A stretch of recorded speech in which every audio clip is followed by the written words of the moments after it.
Netflix's secret way to predict your likes. And Twitter streams NFL games. That's great. For the NFL, I guess. This is episode 40 of Media Unplugged, the podcast that goes behind the spin to reveal what's really happening in media. Media Unplugged with Tom Asacker and Mark Ramsey. Welcome to Media Unplugged. I'm Mark Ramsey. And I'm Tom Asacker. Tom, Netflix's secret way to predict your likes. I don't know, maybe it's not all that secret. It's from a piece in Fortune, and the title of the piece is, Netflix says geography, age, and gender are, quote, garbage for predicting taste. Yeah, interesting, isn't it? The article goes on to say Netflix uses one predictive, even though they're all over the world, right? They use one predictive algorithm worldwide, and it treats demographic data as almost irrelevant. Geography, age, gender, we put that in the garbage heap, Vice President of Product Todd Yellen said. Instead, viewers are grouped into clusters almost exclusively by common taste, and their Netflix homepages highlight the relatively small slice of content that matches their taste profile. So the taste profiles could be the same for someone in New Orleans as well as someone in New Delhi, although obviously they'd have different libraries to choose from. So demographics doesn't matter, Tom. What's your take on that? Well, I thought first of all, the subhead of the article states that big data is making broad categories irrelevant for targeting consumers. And I read that a few times, and I said, well, that's kind of a strange statement. Either broad categories are relevant in targeting consumers, or they're not. Having more or better data doesn't make something irrelevant. It simply exposes the lack of relevance, right? So anyway, I hope that this article isn't a surprise to anyone that this is coming. And in the insights in this really, to me, the implications and insights that floored me. I mean, imagine telling marketers that geography, age, and gender are garbage for predicting people's preferences.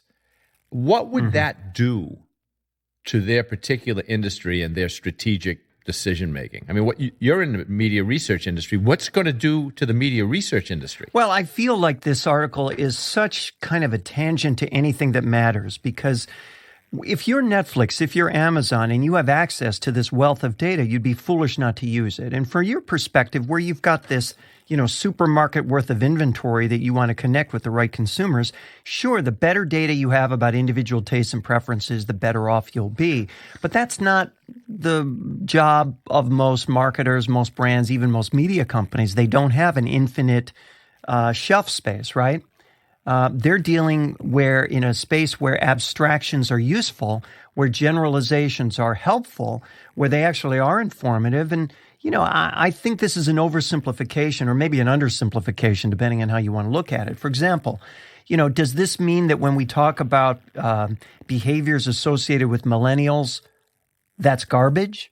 Does this mean when we talk about behaviors that are associated with boomers, that's garbage? Aren't there some things that actually do correlate with age, even if it isn't your specific, exact, precise movie tastes? In other words, aren't there things to be learned from these generalities when we're looking across a sweep of audience as opposed to individuals? Well, yeah, listen, in some broad categories of products and services, maybe, right? But if you get into content and media, instead of a proxy for preference, they're saying let's segment based on actual preference or taste, as it's described in the article, right? I think there was the quote in the article is, to target the customers who want what you're offering, you have to get past the surface and see what really makes them tick, which is the same thing as me saying feelings are what drives people's choices of brands, sure, but also of information to support those feelings. And it was almost impossible to do any of this prior to the internet. And the key, and this is much easier said than done, is how do we earn the trust of our audience so that we can acquire and use this information, not simply for their benefit, right, to make their experience more relevant, but also for our own benefit so that we can seek out and speak in a particular fashion with particular offerings that appeal to tastes of particular people. Look, Mark, let me tell you why this struck me maybe is quite relevant. So this became viscerally clear to me this past week. I received this email notification that someone unsubscribed from my monthly newsletter. And the subscriber, who's now, they've been reading my work for the past 3 years, they provided a reason. Now I'm going to read the reason to you. No relevant information for me now. So I read this thing over and over, right? Now I'm reading this over and over, and I'm saying, what is she trying to tell me? So this is what she's trying to tell me. She's saying, Tom, look, I love what you write, but I'm very busy. I'm inundated with content. So right now, since your content is not helping me do what I'm trying to do, whatever that is for her, she needs to tune it out. This is going to happen everywhere and to everyone. Just look at the declining open rates of emails. This is a big, big thing. I mean, eventually your content is going to be completely tailored based on the clicks that you make in that content to bring you whatever's most relevant, or you're going to tune that content out, Mark. I certainly agree with that, where you have that data, and not everyone does. But even so, that does create the risk of kind of paralysis by analysis, or so much granularity that you miss the big picture because you're focused on pleasing people on a granular basis. And Netflix is a great example of this. If you go to Netflix on Roku, where I get most of my Netflix, and you go through the categories, you'll see things like, based on your preferences, here are the thrillers with a strong female lead. Now, Tom, I know. I've never said to anybody, gosh, I'd really like to see a thriller with a strong female lead. So to a degree, this granularity gets you so narrow in bandwidth that you lose sight of questions like, for example, when I go to Netflix, I want to say, gosh, show me a great new horror movie. And, there is no category for that, or you have to dig so far to get it. So that granularity is not always a good thing. And then the other thing is, just because you act crazy one day, one way, doesn't mean you want to act crazy all the time. For example, my wife and I watched a few episodes of the old 70s show Kolchak the Night Stalker. And for some reason, Netflix believes that means we want to watch Columbo. We don't want to watch Columbo. I don't care how many people like me enjoy those two things together. So I think to a degree, just to back up a little bit, it's possible to say, I want to see what's most popular. I want to dive into The Walking Dead, or I want to experience American Idol or The Voice. I want to play with what most people are playing with, irrespective of granular taste, irrespective maybe even of demographics. I'm with you, but that's assuming, and that's why I said the challenge is to earn trust and develop a relationship so that, you can give feedback. So you can say, look, I'm not interested in that. I'm interested in this. Or so it's this back and forth that's going to allow this big data to learn about how to make things that much more relevant to your tastes. And at some point you can also say to it, I want you to surprise me as well, and it'll do that. To me, this is kind of breakthrough. Now, how long it's going to take marketers to figure out how to use this, and how to get, and more importantly, how to get their audiences to trust them enough to give them the feedback. That to me is the big key. Certainly, and it's certainly also true they're not there yet. Not yet. Nope.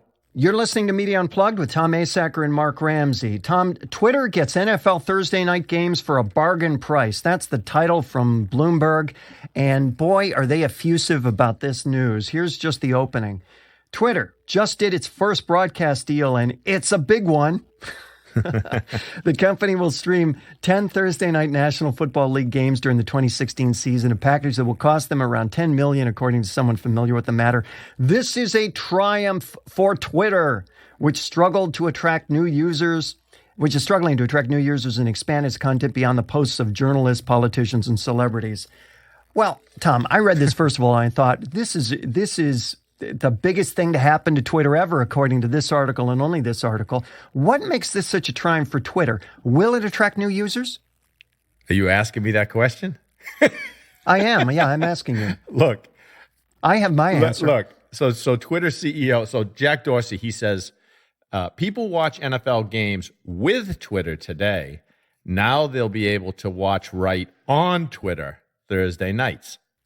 And I said to myself, really?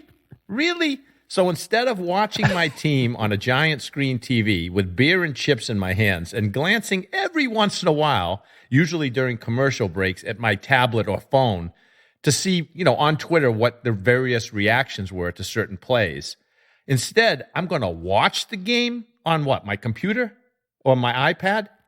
Well, I'm not quite so cynical about the destination as you are, because certainly we know some of this viewing is going off the big screens to smaller screens. But I would follow that line of logic and say, when was the last time you said to someone, "I want to go to Twitter to watch the big game"? To me, it's a matter of expectation, Tom. And Twitter does what it does very well for people who consider it to solve a problem that they have when they're watching these games. They get to dive into real-time conversation and so on. But the idea of merging these two things as anything other than a, to excuse the pun, Hail Mary pass for Twitter, whose growth has stalled and whose profitability is marginal at best, that's how it strikes me as, gosh, guys, what should we do? I know, let's invest in some content, even though nobody comes to us for that now. Yeah. Well, look, Twitter is, because the scenario I described is not going to happen, right? So Twitter is after the cable cord cutters who can't get the game on their big TVs. But here's the catch-22, Mark. NFL fans are not cord cutters. So then you have to ask yourself, what the hell's going on here then? Now, TechCrunch reported that the deal with the NFL could be a huge boost for Twitter because Twitter is best when paired with live TV. I mean, the quote on TechCrunch was, "It's the fine Cabernet to a medium rare filet mignon." I mean, no, serious. I mean, either these folks are guzzling Cabernet or maybe moonshine or something. This has nothing to do with anything. It's just what you said. Twitter's losing relevance. They're trying anything they can think of. So why not peel off a cool 10 to 20 million of the 3.5 billion in cash they're sitting on and try to create some noise? Because I don't see the relevance. Here's the thing you said, Tom. You said they're doing this for the cord cutters, but NFL viewers aren't cord cutters. Well, I'll even go one step beyond that. They're doing this not even, it's not even for that reason, because the games they're talking about are games that will be broadcast, not just on cable, Tom, but on CBS and NBC, each of which paid $45 million a game for 5 Thursday night contests during each of the past 2 seasons, including the upcoming season. So these games will be available on the traditional media. The question is, what additional platforms will carry these games? So that makes the Twitter coverage even that less relevant. So Twitter's getting in its own way in terms of offering this content when people want to go to Twitter to talk about the content, not to experience the content. It's not why you go to Twitter, and it's not the context in which you want to watch long-form programming, period. The only one this makes sense for, in my mind, is the NFL. They love this, right? They've got the audience. Absolutely. They've got the consumers and the advertisers that all of these struggling digital media platforms are drooling over. So, hey, let's make a few bucks, 10 million, and we'll sit back and we'll watch this digital experiment unfold. There's no downside for these guys. The downside is on Twitter's end. Did you read about Absolutely. Did you read about the limitations of the deal?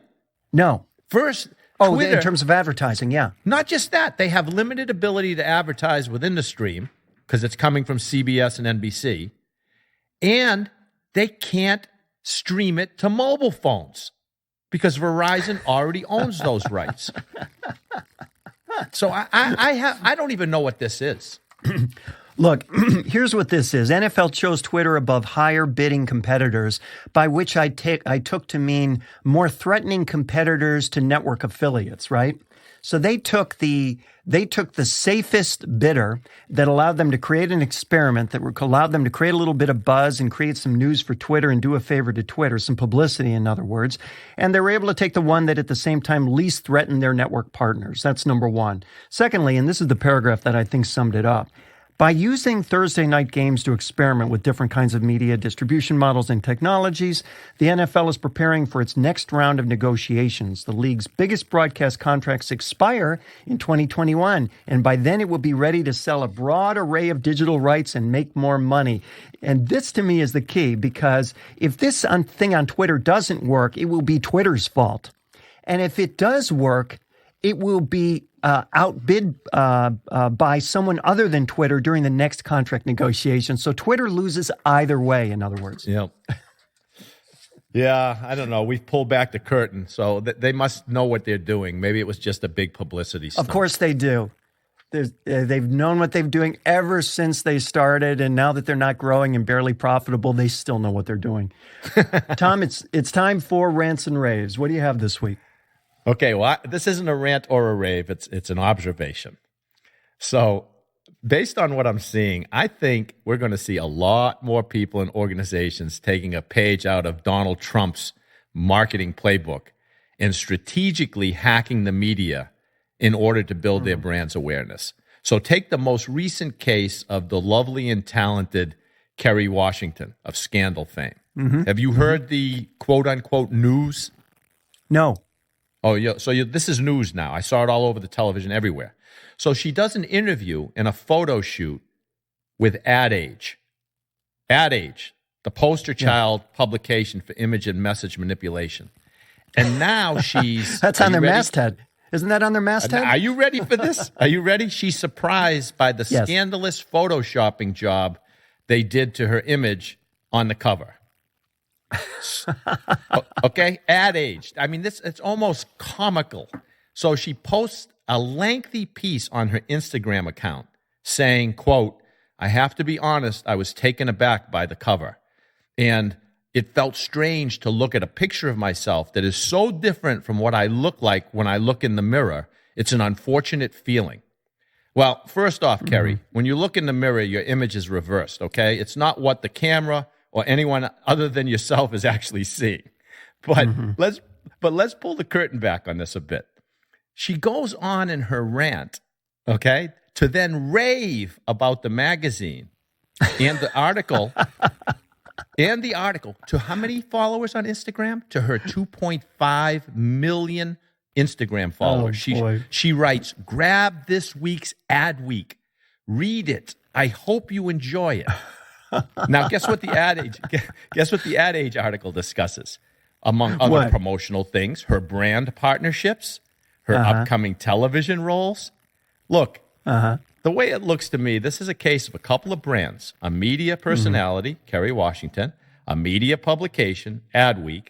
They team up to hack social media and strategically get mainstream media properties to give them as much exposure as they can possibly get. And no surprise, it worked. So this is kind of a weird thing to be looking out for because, look, media has always been in the manipulation business. But now that we are all media as well, I fear we'll soon be swimming in this stuff and we're going to lose our ability to discern. Never mind. We can't discern it anyway. We've already lost it. So welcome to the 21st century, Mark. You know, that's so true. And it's a conversation I have with my wife. She'll say, "Oh, competing yoga studio." She's a yoga studio owner. "Competing yoga studio has an event sold out." And I'll say, "That event's not sold out. They're just saying it's sold out." Or she'll say, "Look, they said it's full." "No, it's not full." Or look at all these events they're publishing. "Yeah, but half of them are canceled and republished later because they're still trying to fill them." Because we're so, and you know, you go to the web pages of these teachers and they're all kind of perfect postures and idyllic natural settings done with professional photographers. Don't know what's real and they talk and about anymore. Who they're the product ambassador for. And it's unbelievable. Nobody cares about doing the work. They just care about showing the appearance of having completed the work. It's really an amazing thing. I think you're absolutely right. Well, I have two rants, neither of which are as thoroughly thought out as yours. I just want to warn you. Here's the first one. This is from a piece in Tube Filter, and the article says there are now 2,000 YouTube channels with at least 1 million subscribers. And that just blew me away. Listen to these statistics. From 2010, which was around YouTube's 5th birthday, lest we forget, there were only 5 channels with at least 1 million subscribers. 2 years later, 68. 2 years later, 594. 2 years later, 2,000. I mean, it's amazing. Wow. How many channels there are with more than 1 million followers. And they tried to look into why that is, and there are a lot of factors, including the kind of the corporatization of YouTube's reach out efforts, the fact that lots of name brand entertainment platforms, the Colbert Show and so on, are integrating into YouTube and building their channel followings. The fact that Vivo alone has a huge number of music video channels and music videos on YouTube, and that Vivo alone has hundreds of million subscriber channels managed by Google, Sony Music, and Universal Music, because those are the co-venture partners. So it just occurred to me, if there are more than 2,000 YouTube channels with at least 1 million subscribers, what does that mean? Does that even mean anything? Is that I don't worth? know. I mean, it used to be that 1 million was a big number, right? This is like Austin Powers, 1 million was a big number. No, now it's got to be a billion. It means nothing. Yeah, but what's that even mean? I don't know. This is what yet this is an article. So I'm saying, well, what does this mean? Is this good? Is this bad? Does this mean that you're all hopeless if you don't have 1 million? Or that you're hopeless if you do? Nobody knows. Right. So that's rant number one. Here's number two. I came across this thing on the Shopify site, Shopify allowing you to create your own custom shops. And they say it's a free slogan maker. And I thought, well, this is irresistible. A free slogan maker. Now, I'm assuming they're going to put a lot of AI into this, right? Because they want to generate actually useful slogans for you in order to get you to sign up to Slogify. I almost said Shopify. Slogify might be available. But a better name, Slogify. So I just thought I would enter Media Unplugged in the space and click Generate Slogans and see what happens. So I just wanted to share with you some of the slogans that emerged from the free slogan maker over at Shopify. Here we go. Put a Media Unplugged in your tank. Nobody doesn't like Media Unplugged. You're in good hands with Media Unplugged. Let's see. Mamma mia, that's a spicy Media Unplugged. Oh. Obviously, Tom, these are all 100% authentic and created from scratch and not appropriated from any other places over the decades, right? Absolutely. Now, this one didn't make any sense to me at all. I think they're trying to work the English to support Media Unplugged, but it's, does she or doesn't she? Remember that whole thing? Right. Here's what it comes up on the slogan maker. Does you, does or does you doesn't take Media Unplugged? That's my favorite one. That's not very catchy. I think my favorite has to be plop, plop, fizz, fizz. Oh, what a Media Unplugged it is. Another week. That should be our tagline for sure. That's Media Unplugged for this week. Please remember to subscribe to us at iTunes or on Stitcher. And while you're there, please rate this show. It helps other folks discover us for better or, let's face it, for worse. You can also catch us at SoundCloud, Podcast One, Radio Inc., Media Village, or wherever, sickness and viruses can be found. Net News Check and the American Marketing Association also. You can follow Tom on Twitter at Tom Asacker and Mark at Mark Ramsey Media. Send us your questions and comments using hashtag Media Unplugged. If there's a media topic you want us to cover, we couldn't really care less. You can read the show notes and share the show at our website.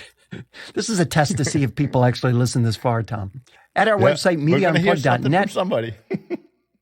I hope so. That if you heard this far, if you listened this far, send us a note because we don't believe you. That's right. Special thanks to the amazing producer of Media Unplugged, Jeff Schmidt, who has nothing to be ashamed about this week. Exciting audio for media. You can find him at jeff-schmidt.com. For the fantabulous Tom Asacker, I'm the struggling Mark Ramsey. Thank you for listening.